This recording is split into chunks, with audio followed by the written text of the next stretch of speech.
వీళ్ళ విఐపీలు, వీళ్ళ సెలబ్రిటీలు, వాళ్ళకి మేము ఊడియం చేయాలి. పొల్యూషన్ అవుతుంది. పొల్యూషన్ అవుతే ఎన్ని కార్లు వాడుతున్నారు మీరు? మన వరకు ఒక కారు,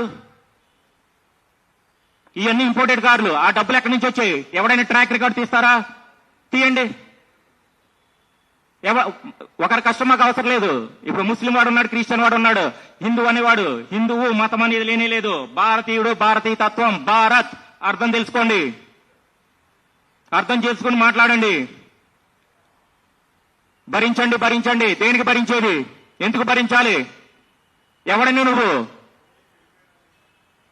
అంటే ఫలానా వాడికి ఎంతమంది సభ్యులు ఉన్నారు, ఎన్ని ఓట్లు వస్తాయి? ఇదా